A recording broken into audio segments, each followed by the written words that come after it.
Salut tout le monde. Je sais pas trop par où commencer cette vidéo. Je pense que vous le voyez à mon état, à ma voix qui tremble, à ma façon de parler. J'ai été inactive sur cette chaîne pendant presque un an, plus d'un an peut-être même. Et ces dernières années, j'ai eu une activité absolument pas régulière sur ma chaîne. Vous vous en doutez au vu de mon état, il y a une raison derrière tout ça. Et c'est absolument pas évident pour moi d'en parler. Mais j'ai décidé de revenir aujourd'hui pour vous expliquer pourquoi j'étais plus active sur YouTube, pourquoi je ne me reconnaissais plus sur ma chaîne, sur YouTube en général, puisque je ne regardais même plus de vidéos de personnes que je suis certaine depuis des années et des années. Ça doit faire un an à peu près que YouTube, j'ai complètement éclipsé ça de ma vie. Je regarde très peu de vidéos sur YouTube et j'en poste plus du tout, ou rarement si j'en ai posté cette dernière année, mais il me semble même pas. Voilà. Tout d'abord, vous vous rendez sûrement compte qu'il y a du changement sur moi, déjà physiquement. J'ai changé de couleur de cheveux, j'ai pris du poids. Déjà ça, c'est des choses qui sont pas faciles à se dire, à avouer, et qui sont des choses qui rentrent en compte dans le pourquoi du comment que je suis là aujourd'hui. Je sais pas trop par où commencer, donc je vais simplement laisser libre cours à ma parole. Si vous voulez vous prendre un thé, un café, quelque chose, peut-être une boîte de mouchoirs, je sais pas, parce que ça risque pas d'être très joyeux cette vidéo. Mais j'ai besoin de vous parler à cœur ouvert de ce qui se passe, de ce qui s'est passé et de ce qui va se passer sur cette chaîne et pour moi personnellement dans les semaines, mois et années à venir. Je vais commencer très simplement par vous dire ce que j'ai dit à la plupart des gens. Je ne vais pas bien. Voilà. C'est les mots que j'ai dit à mon médecin, c'est les mots que j'ai dit à mes proches. Voilà, je ne vais pas bien. Je ne vais pas bien, pas depuis hier, pas depuis le mois passé, mais depuis un bon moment en fait. Je me mens à moi-même depuis des années et des années et des années. Probablement bien avant que je lance cette chaîne YouTube en fait. Probablement depuis le collège. Pour vous dire, j'ai 25 ans, donc on va dire que ça fait au moins plus de 10 ans que je me mens à moi-même et que ça ne va pas. Il y a eu dans mes actions, dans ma façon d'être, des signaux d'alarme que j'ai pas pris en compte, que je prenais pas au sérieux. Par avance, je vous pardonnerai si je me mets à pleurer, c'est pas des choses faciles à dire. Mais voilà, il y a eu des signaux d'alarme que j'ai pas pris en compte. Que mes proches n'ont pas pris en compte, qu'on n'a pas pris au sérieux parce qu'on se disait c'est la crise d'adolescence, c'est normal, sauf que non, ce n'était pas normal et ça s'est accumulé au cours des années. J'ai fini mes études, je suis entrée dans la vie active en 2017, septembre 2017, j'ai signé mon premier contrat, mon CDI. Et là aussi, ça n'a pas aidé. La vie professionnelle, une fois qu'on quitte les études, qu'on a un emploi, etc., c'est pas plus simple. Quand on est étudiant, on n'a qu'une hâte, c'est faut arrêter l'école, ne plus avoir de devoirs, travailler, gagner de l'argent, mais en fait c'est pas... La vie quand on travaille, elle est pas plus simple que quand on est étudiant en fait. Et voilà, il y a eu beaucoup de choses accumulées sur ces dernières années. Je vais expliquer un petit peu. Et il y a maintenant quasiment 6 mois, au mois de décembre, le mot est tombé. Après une journée, une semaine, un mois désastreux dans mon nouveau travail, à pleurer tous les soirs parce que ça n'allait pas, à ne pas vouloir aller au travail, à ne pas vouloir me lever, à y aller la boule au ventre, à n'être pas bien toute la journée, juste voilà, être soulagée au moment où tu fermes et que tu t'en vas et que tu rentres chez toi et que tu peux appeler ta mère ou ta soeur et fondre en larmes au téléphone. Voilà, après un bon mois passé dans ces conditions-là, j'ai pris rendez-vous avec mon médecin. Et ça n'a pas été évident, hein, parce que j'ai repoussé ce moment un bon moment. Donc j'ai pris rendez-vous avec mon médecin. Je suis désolée, je pensais pas pleurer autant sur cette vidéo. Heureusement, je me suis pas énormément maquillée. Donc j'ai pris rendez-vous chez mon médecin sur mon jour de repos. C'était un mercredi. Je vous explique pas l'état dans lequel j'étais, stressée, pas bien du tout. Je me disais mais qu'est-ce que je fous là, j'ai hésité à annuler le rendez-vous, je me sentais pas légitime. Et finalement, une fois devant mon médecin, j'ai rien dit un moment. Et puis il a fini par me demander pourquoi je venais. C'est mon médecin traitant depuis des années, il me connaît depuis que j'ai pas 10 ans, donc voilà, il me connaît en long, en large, en travers, il connaît ma situation familiale, etc. Donc voilà, au bout de 1 ou 2 minutes de silence, je l'ai regardé et je lui ai dit j'ai pas mal à la tête, j'ai pas mal au ventre, j'ai pas de fièvre, j'ai mal nulle part, mais je vais pas bien. Et je me suis effondrée en larmes, encore plus que là actuellement devant vous, vous vous doutez bien. Et après une discussion avec mon médecin traitant, qui, comme je vous disais, me connaît depuis des années, le diagnostic tombe, mais j'aime pas trop ce mot. Et voilà, il m'a très clairement dit que je faisais une dépression et que pour lui, ça faisait des années, en fait, que je faisais une dépression. Que c'était une accumulation de plein de choses et que ça fait des années que ça ne va pas parce que c'est mon médecin traitant et plusieurs fois il m'a vu dans cet état-là. Et, et voilà, il m'a très clairement dit que je faisais une dépression et que ça fait un moment pour lui que je suis dans cet état-là. Donc arrêt de travail depuis le mois de décembre. Donc depuis le mois de décembre, je ne travaille plus. Là, je suis toujours en arrêt. L'entreprise où je travaille a mis fin à mon contrat. Vous vous doutez qu'au vu de la situation actuelle entre le coronavirus et mon arrêt maladie, etc., l'entreprise où je travaille a préféré mettre fin à mon contrat car je vais plus être un poids en quelque sorte pour eux puisque au vu de mon état, je ne peux pas revenir travailler. Et maintenant que l'entreprise a rouvert, il va falloir des gens efficaces derrière. Et voilà, ils ont besoin de quelqu'un qui puisse être là et qui puisse tenir la route plutôt que moi qui suis en arrêt. Donc ils ont mis fin à mon contrat, ce que j'accepte complètement parce que c'est quelque chose que j'attendais. J'avais qu'une hâte, c'est qu'ils mettent fin à mon contrat. Peut-être que certaines personnes vont me dire pourquoi t'as pas démissionné. Pourquoi j'ai pas démissionné? Parce que mon CDI d'avant, donc j'ai travaillé pendant quasiment 2 ans chez Picard en fait depuis septembre 2017, j'ai démissionné pour un nouveau boulot qui s'est pas très bien passé. Ils ont mis fin à ma période d'essai et donc j'ai retrouvé ce boulot actuel où là je suis en arrêt en fait. Donc j'ai pas démissionné parce que déjà j'étais en arrêt et que je savais pas trop comment ça se passait pour démissionner pendant qu'on est en arrêt. Et tout simplement parce que quand on est en dépression, on ne peut pas retravailler tout de suite. Et que si je démissionne, je ne touche pas de chômage. Et sans rentrée d'argent, quand on ne peut pas travailler parce qu'on est en dépression, qu'on reste enfermé chez soi, si en plus de ça on n'a pas de rentrée d'argent, je vous laisse deviner l'état dans lequel on est. Déjà là, que ce que je touche, c'est pas mirobolant. Hein. Les indemnités journalières, c'est pas immense. Donc voilà, heureusement j'ai mon copain qui travaille, qui subvient à nos besoins. J'avais un petit peu d'argent de côté, mais voilà. Pour cette dépression, il y a beaucoup de choses qui rentrent en compte dans mon état. Il y a le travail, évidemment, l'arrivée dans le monde du travail, mais dès mon alternance chez Yves Rocher. Mais il y a aussi les études, il y a aussi le harcèlement scolaire, les problèmes familiaux, la situation familiale,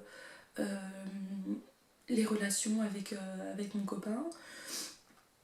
Il y a plein de choses qui rentrent en compte et qui font qu'il y a eu un cumul de beaucoup de choses et que j'ai caché à tout le monde, à moi-même, à moi la première d'ailleurs. Je me mentais, je me disais que ça allait passer, que voilà, il y a des hauts et des bas. certaines personnes dans mes proches me disaient « Oh mais de toute façon chez toi c'est cyclique la dépression, on le sait pertinemment que tous les 2-3 mois t'as un petit coup de moins bien ». Même auprès de mes proches, j'étais pas prise au sérieux. Et même là, quand certaines de mes connaissances, je leur ai annoncé que j'étais en arrêt et qu'on m'a demandé pourquoi, que j'ai dit dépression, on m'a très clairement dit t'as pas l'air en dépression, tu souris, tu vois tes amis. Et la dépression, c'est une maladie qui est traître. J'emploie le mot maladie, mais c'est pas forcément le plus adapté, je sais pas comment qualifier ça. C'est quelque chose qui est traître parce que c'est quelque chose qui se voit pas. On peut très bien faire une dépression et sourire tous les jours, aller manger au restaurant, voir ses amis, aller travailler. Je l'ai fait pendant des années. On peut très bien faire tout ça. Même là, voilà, vous me voyez dans l'état dans lequel je suis actuellement. Fragile, angoissée et pas à l'aise et à la merci de tout. C'est comme ça que je me ressens et c'est comme ça que je suis la plupart du temps. Mais j'ai jamais, et vous vous en êtes sûrement rendu compte toutes ces années sur YouTube, pour celles qui me suivent depuis, enfin celles et ceux qui me suivent depuis des années, j'ai souvent caché qui j'étais réellement pour me protéger. Donc je veux pas montrer mes vraies émotions, ce que je ressens réellement. J'ai toujours été franche, j'ai jamais eu ma langue dans ma poche, donc quand quelque chose me saoulait, je le disais, quand quelque chose me plaisait pas ou m'énervait, ou quelqu'un me plaisait pas ou m'énervait, je le disais. Mais quand il s'agissait de parler de mes émotions, mes sentiments, je me suis toujours cachée. Quand on me demandait si ça allait, j'ai toujours dit oui, j'ai jamais dit non. Voilà, j'essaie de ne pas montrer mes faiblesses. Mais finalement, ça m'a plus joué des torts qu'autre chose, parce que ça a très bien caché... Enfin, très bien caché, oui et non, à mes proches, et même à moi-même, mon état, en fait, qui se dégradait d'année en année. J'ai eu des périodes où vraiment je me disais ça va pas, à pas être bien, à devoir, je vais être honnête avec vous, complètement, à devoir prendre des somnifères pour dormir parce que j'arrivais pas à dormir, parce que je faisais de l'insomnie. Je faisais de l'insomnie parce que c'était lié à des angoisses, à un mal-être. C'était l'année où j'étais chez Yves Rocher, donc en alternance, donc je faisais ma licence pro sur Grenoble et mon alternance en Haute-Savoie chez Yves Rocher. Et ça n'a pas été une année très facile, il s'est passé plein de choses. Mon papa qui a eu un grave accident de voiture, des problèmes avec mon copain, des tensions qui arrivent dans la vie de tous les jours pour tout le monde. Voilà, il s'est passé plusieurs choses, et puis le travail, les problèmes au travail, les études, plein de choses qui ont fait que voilà, il y a un moment où mon cerveau a dit stop, mon corps a dit stop. Et je ne dormais plus, c'était cauchemar sur cauchemar, je dormais peut-être 2 heures à tout casser dans la nuit. Si certaines filles de ma licence pro passent par là, elles pourront vous dire qu'il y a même une semaine, je sais pas, c'était un partiel ou un examen blanc qu'on avait, je sais plus du tout. J'étais en larmes, j'en pouvais plus, j'angoissais, j'étais pas bien du tout parce qu'il y avait toute cette situation-là. J'ai fini par aller voir un pharmacien, très gentil. Je suis retournée le voir plusieurs fois d'ailleurs. Aller lui expliquer mon problème, j'arrivais pas à dormir, donc première fois de l'homéopathie, 2 semaines plus tard je retourne le voir, de nouveau de l'homéopathie, ça marche toujours pas. Au bout d'un mois je retourne le voir et à ce moment-là il me passe des somnifères, les seuls qui peuvent me passer sans ordonnance, puisqu'ils sont sans accoutumance, etc. Mais c'est quand même ce qui est considéré comme somnifère. Et à ce moment-là il m'a clairement dit que ça pourrait aider, mais qu'il faudrait peut-être envisager à consulter pour dépression. Lui avait déjà perçu ça en fait. Je vous parle de ça, c'était en 2016-2017, c'était l'année scolaire 2016-2017, donc ça date, hein, on est en 2020 quand même. On va dire que ça fait quand même 3 ans que ce pharmacien avait déjà compris ce qui n'allait pas.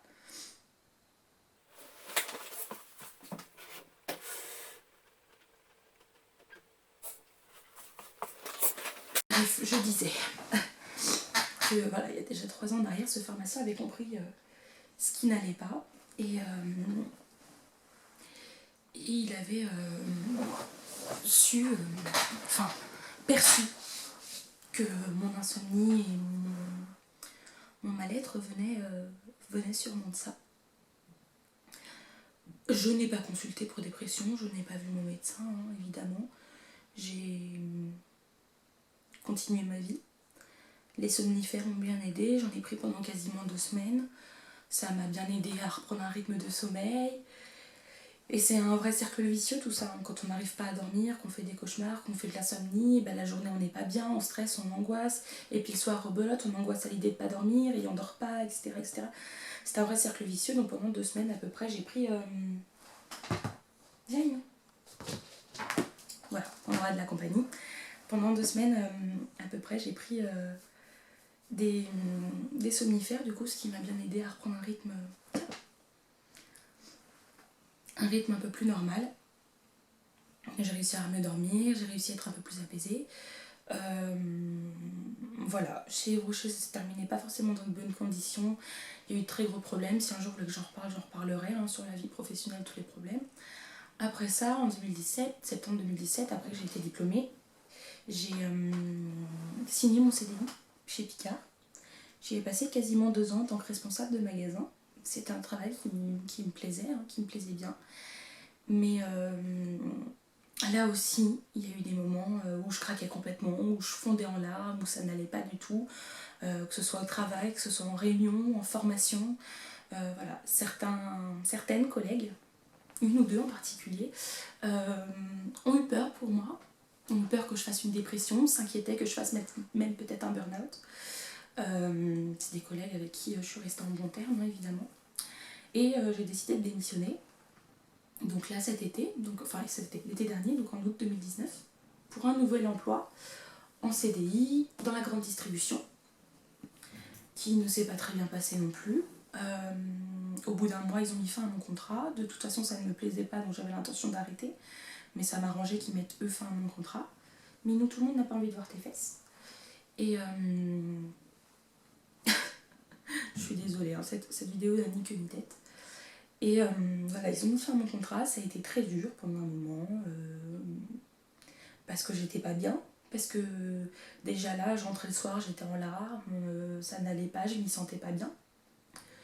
Mais quand on me demandait qu'est-ce qui n'allait pas, je ne savais pas mettre de mots dessus, je ne savais pas dire ce qui n'allait pas, c'est juste j'allais pas bien, ça n'allait pas. 2 semaines après la fin de ce contrat, donc on arrive à mi-octobre, dans mes proches, certains m'ont un peu mis la pression en me disant mais si tu touches pas le chômage, il faudrait peut-être que tu retrouves un travail, sachant que tu as démissionné de Picard et que là ils ont mis fin à ton contrat, c'est pas sûr que tu puisses toucher le chômage, etc., etc. Donc sous la pression et par défaut, j'ai cherché un emploi et j'ai trouvé un emploi de vendeuse en prêt-à-porter. Au début, ça me plaisait bien, j'avais plutôt bien envie de travailler là-dedans parce que je me suis dit ça change de ce que j'ai fait jusqu'à présent. Je me suis dit que ce serait sûrement plus tranquille et que certes c'était un poste avec pas de responsabilité, mais que justement c'est peut-être ça qu'il me fallait au vu de mon état et de ma situation, quelque chose où je sois plus sereine, avec moins de responsabilités et que ça irait mieux. Mais en fait pas du tout. Pas du tout. Mon état s'est aggravé en fait. Comme je vous disais, pour finir, mois de décembre, voilà, je rentrais tous les soirs, je pleurais, j'appelais ma mère, je voulais pas aller au boulot, enfin, un état catastrophique. Le travail n'est pas le déclencheur de ma dépression, je ne saurais pas vous dire le déclencheur de ma dépression, mais le monde du travail n'a pas aidé. En tout cas, mes expériences professionnelles n'ont pas aidé, mais il y a plein d'autres choses qui rentrent en compte là-dedans. Et comme je vous dis, ça fait plus d'une dizaine d'années que je ne vais pas bien. Donc il y a plein de choses, le harcèlement scolaire, comme je le disais, il y a plein de choses qui rentrent en compte, le monde du travail, et qui font que ça ne va pas, et qui font que je me suis tout simplement renfermée sur moi-même. Vous le ressentez sûrement sur YouTube, c'est pour ça aussi que j'ai peut-être pas beaucoup d'interactions, oui Minou, que j'ai pas beaucoup d'interactions avec vous. Ça se ressentait dans ma vie scolaire, l'échange avec mes camarades, dans la vie professionnelle, en fait dans mes relations sociales, on va dire. J'ai jamais été très sociale en fait, mais parce qu'il y a cette angoisse en quelque sorte, cette angoisse sociale, cette peur des gens, cette peur du jugement. Du coup, je me suis renfermée sur moi-même, je me suis cachée dans ma coquille et on m'a souvent dit pendant mes études que j'avais l'air froide, que j'avais l'air distante, que j'avais l'air de tout le temps me plaindre, de rien aimer, d'aimer personne. Et quand on creuse un petit peu, quand on arrive à percer cette coquille, cette carapace et qu'on apprend à me connaître, en général les gens sont assez surpris. Et en général, j'ai déjà deux, trois fois le cas où on me dit finalement je pensais que t'allais être la personne la plus chiante et que t'allais grave me saouler, mais finalement t'es super cool, t'es super sympa. Et je pense que c'est l'image aussi que je vous renvoie sur YouTube de quelqu'un de froid, de quelqu'un de distant, de quelqu'un peut-être même de faux, parce que je l'étais probablement sur YouTube. J'essayais de vous partager des choses qui auraient pu vous plaire, des choses joyeuses, de sourire, de rigoler, de vous partager des choses qui marchent sur YouTube. Mais là-dedans, en fait, je me suis perdue, je me suis menti, je vous ai menti. Et ça n'a pas aidé, en fait. Donc, voilà, j'ai une grosse carapace que je me suis construite pour me protéger. Parce que, comme je disais, le harcèlement, tout ça, ça m'a pas aidé. Et j'ai une peur des gens, du jugement des gens. J'ai une vraie agoraphobie qui s'est développée aussi en parallèle. Mais voilà, j'ai toujours peur de ne pas être acceptée pour qui je suis vraiment, parce que les rares fois où j'ai été qui j'étais vraiment, que j'avais mon look, que je parlais de jouer aux jeux vidéo ou quoi, et ben j'ai eu des moqueries, du harcèlement, des choses comme ça qui ont fait qu'à force je n'ai plus envie de partager ça. Ni avec mes amis, ni avec vous. Je recommence là petit à petit voilà, à dire à des amis que oui, je joue à certains jeux vidéo et certains sont surpris. Genre, waouh, tu joues à World of Warcraft? Oui, je joue à World of Warcraft. Je joue à World of Warcraft depuis que j'ai 12 ans. Donc ça fait plus de 13 ans que je joue à World of Warcraft.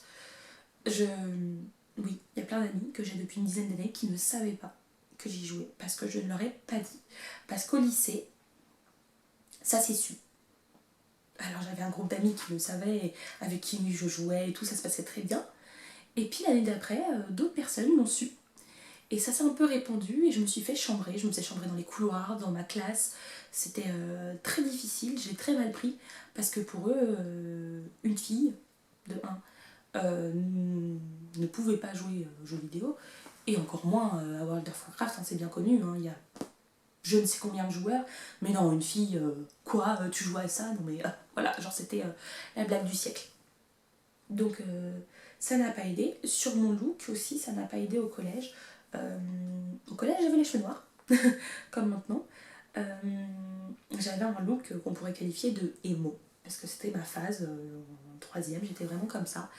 Je vais pas vous mentir que ça me correspondait complètement, que ça me correspond encore aujourd'hui, sur le style de musique, l'état d'esprit, le look, ça a toujours été quelque chose dans lequel je me suis reconnue.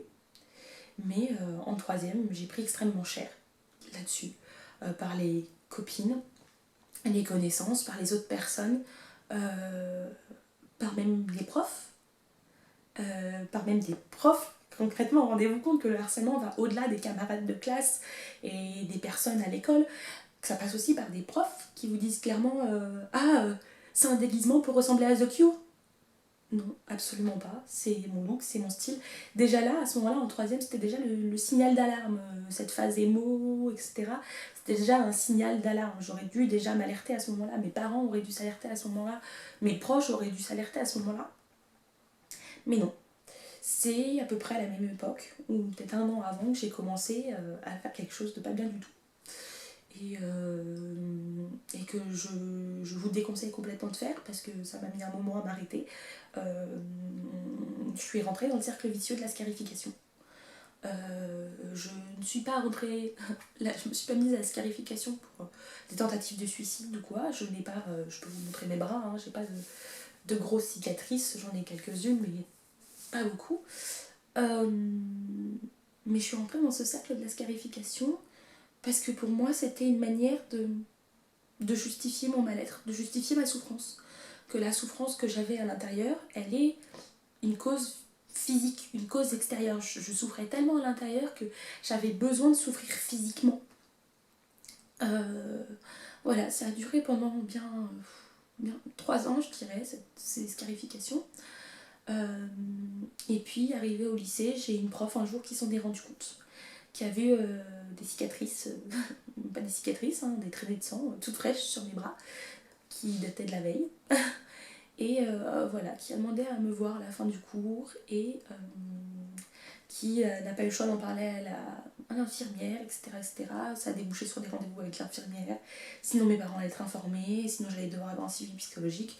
Vous vous doutez bien que j'avais pas envie que mes parents soient au courant, que j'avais pas envie d'être suivie par une psychologue parce que je voyais pas l'intérêt à cette époque-là. Du coup, je suis allée 2-3 fois au rendez-vous avec l'infirmière et puis après, je n'y suis plus allée.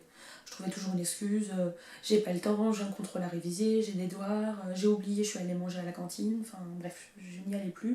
Au bout d'un moment, ils ont arrêté de me reconvoquer pour ces rendez-vous.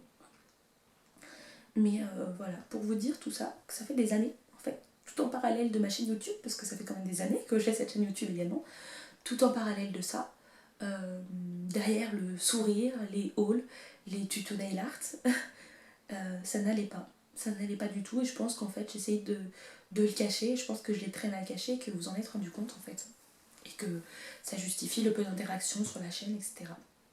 Donc bref, cette vidéo va être extrêmement longue, je vais sûrement m'arrêter là. Si ça vous dit, on peut échanger dans les commentaires. Déjà, si je peux vous rassurer, la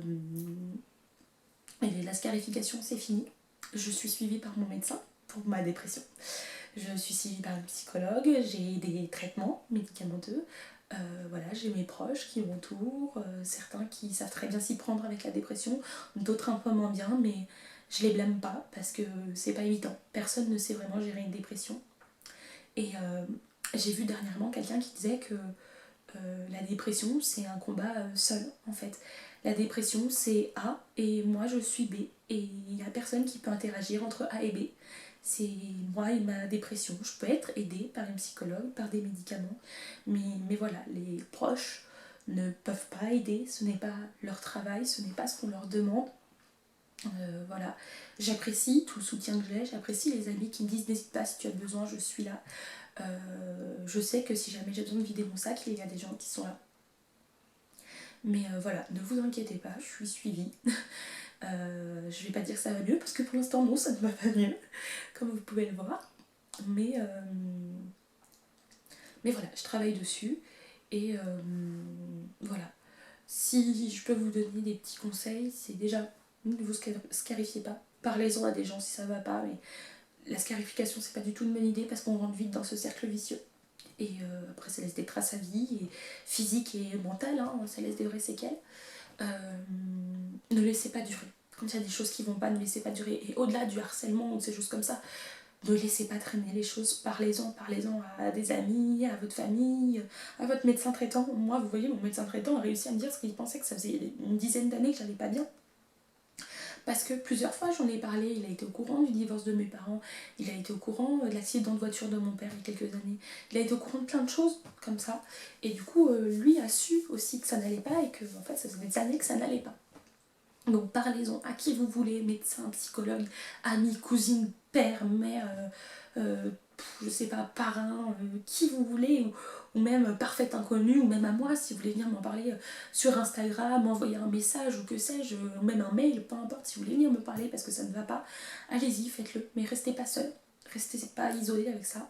Surtout là, avec tout ce qui vient de se passer, le confinement, les choses comme ça, je sais pertinemment que ça amène des situations comme la mienne. Donc parlez-en. Et puis voilà, si ça vous intéresse, je vous ferai d'autres vidéos sur le sujet, sur la dépression, le harcèlement scolaire, ou mon histoire, ce qui s'est passé, ma dépréciation, donc le fait de ne pas m'aimer moi, physiquement et mentalement. Voilà, je pourrais vous faire des vidéos sur le sujet. Je ne suis pas une professionnelle, mais je pourrais vous raconter mon vécu, mon point de vue là-dessus. Et voilà. Concernant l'avenir de la chaîne, je vais essayer, je dis bien essayer, d'être un petit peu plus régulière. Je vous promets pour l'instant rien là-dessus, parce que vous doutez bien qu'au vu de mon état, la régularité ce sera pas des plus simples. J'essaierai de filmer le plus possible les jours où ça va, pour avoir du contenu à vous proposer quand même les jours où ça n'ira pas. Mais je vais être moi-même, en fait, tout simplement, partager avec vous les choses que j'aime. Donc je vais partager avec vous probablement des recettes de cuisine parce que je me suis mise à la cuisine, peut-être des vidéos comme je le fais déjà mais plus sincères, plus honnêtes, des vidéos balades, voyages, vous emmenez avec moi dans ma Haute-Savoie ou même ailleurs, sûrement vous partager des vidéos lecture et bouquins, parce que c'est un sujet qui me plaît beaucoup. J'adore tout ce qui est jeux vidéo, jeux de société, alors pourquoi pas partager avec vous là-dessus. J'aime toujours le maquillage et le vernis, donc pourquoi pas éventuellement partager là-dessus, mais pas de haul. En fait, les hauls, non, je me reconnais pas là-dessus, ce déballage et cet étalage, puis faire des petits commentaires, je me reconnais absolument plus là-dedans. Donc voilà, ce sera peut-être plus sous forme de Get Ready With Me ou ce genre de choses. Voilà, peut-être plus vous proposer du contenu un peu plus vlog, vous emmener dans des journées avec moi, peut-être des DIY parce que je me suis mis à beaucoup de loisirs créatifs. Voilà, j'essaierai en fait vraiment de vous partager qui je suis là, au fond, qui je suis réellement là-dedans aussi, d'être sincère et comme dans cette vidéo, vous montrer également quand ça va pas et quand ça va, évidemment, parce qu'il y a aussi des moments où ça va. Mais voilà, j'ai envie maintenant que ma chaîne me représente, d'être sincère avec vous et de pouvoir être comme une amie, une grande sœur, une confidente ou quelqu'un en qui vous vous reconnaîtrez, mais aussi quelqu'un avec qui vous aurez confiance et avec qui vous aurez envie d'échanger. Voilà, donc n'hésitez pas si vous voulez parler avec moi dans les commentaires, si vous voulez m'envoyer un mail, un DM sur Instagram. Je vous mettrai mon pseudo Instagram dans la barre d'infos puisqu'il a changé. Mais n'hésitez absolument pas. Ma porte est ouverte si vous voulez parler avec moi. Et même si vous voulez juste parler avec moi et me dire que vous comprenez ma situation ou quoi, peu importe, faites-vous plaisir, je jugerai absolument pas. Voilà, si vous sentez le cœur à m'écrire, faites-le. Si vous avez envie de vous confier, faites-le. Je resterai disponible pour vous. J'ai vraiment envie d'être dans cette démarche de sincérité et d'échange avec vous.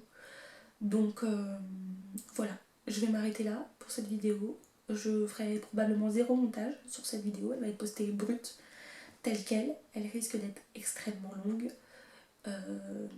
Mais voilà, j'avais besoin de vous expliquer les choses. J'espère que je ne me suis pas perdue en chemin. J'espère que ça a été assez clair.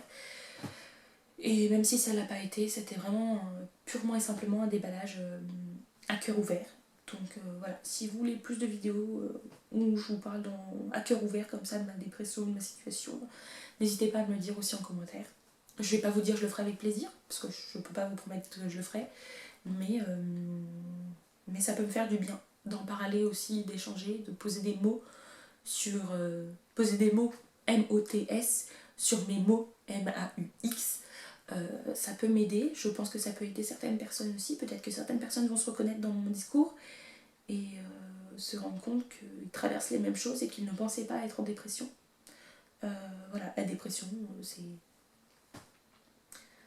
c'est tellement, ça peut tellement se manifester de plein de manières que on peut pas toujours savoir.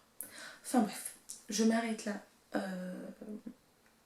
Surtout prenez soin de vous. Prenez soin de vous en ces situations difficiles avec le virus qui circule. Prenez soin de vous et de vos proches. Prenez des nouvelles parce que voilà, c'est pas évident pour tout le monde. Voilà, on peut tous être fragiles à un moment ou à un autre psychologiquement. Donc voilà, épidémie ou pas, prenez des nouvelles de vos proches. Quand vous avez l'impression qu'il y a des proches qui ne vont pas bien, n'hésitez pas à être là pour eux. Même si vous savez pas comment, rien que la présence de quelqu'un, ça fait déjà beaucoup. Je vous laisse sur ces belles paroles. Soyez forts et prenez soin de vous. Et je vous dis à bientôt, je l'espère. Salut.